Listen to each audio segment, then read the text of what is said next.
My name's Rohan Mehta, and over the summer I've been working on building a model flexible wing high altitude long endurance aircraft. It's nicknamed X-Hale. To get an idea of what this is and what they look like, here are some pictures of some bigger, more famous ones built by NASA and some other bigger companies. The one on the top left is Helios. It was actually solar powered, which ours is not. But it's very similar to what ours looks like. I'll show you pictures shortly. So some of the objectives for our summer was to build a model plane that we could collect data with, integrate with sensors and strain gauges and things like that to validate a code that simulates the type of flight for HALE aircraft. So we've been integrating data acquisition capabilities such as computers, strain gauges, accelerometers, and we've also been inducing wing excitations to obtain large flight and aeroelastic responses to study how the wings can move while flying. We'll also be using GPS to map exactly where the plane is at all times. So, here's the actual concept of the plane. It's a 6-meter wingspan, as you can see, with 4 fairings and 1 central guidance fairing that contains most of the computer systems that we'll be using to study it. There are 4 tails coming out of each of the 4 outer fairings, as well as 5 motors. So, it's kind of been a work in progress. I'm more involved in the actual building and structural part of the plane.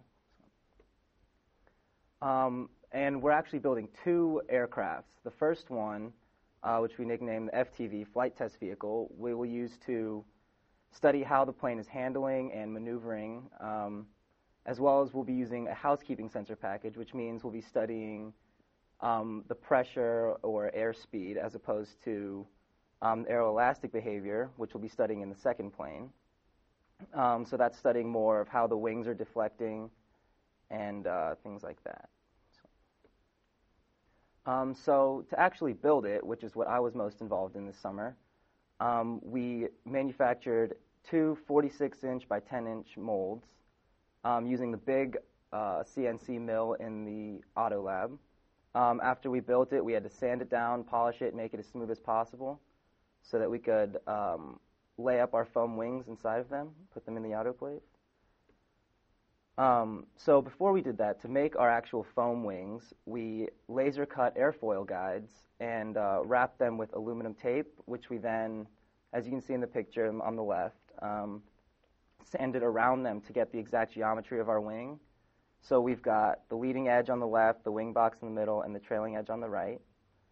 And the bottom picture was our first attempt to cut a wing, but our geometry, we tried to use the router, which is in the top right, but our geometry was a little bit off, so we had to find a new way to do it. Here's a sample wing section. Before we made the big mold, we actually used 12-inch smaller test molds.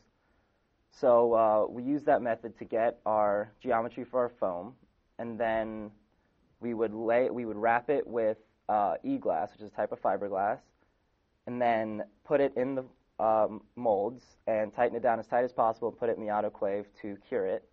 And we ended up with a strong but very light wing. Here's the actual layup.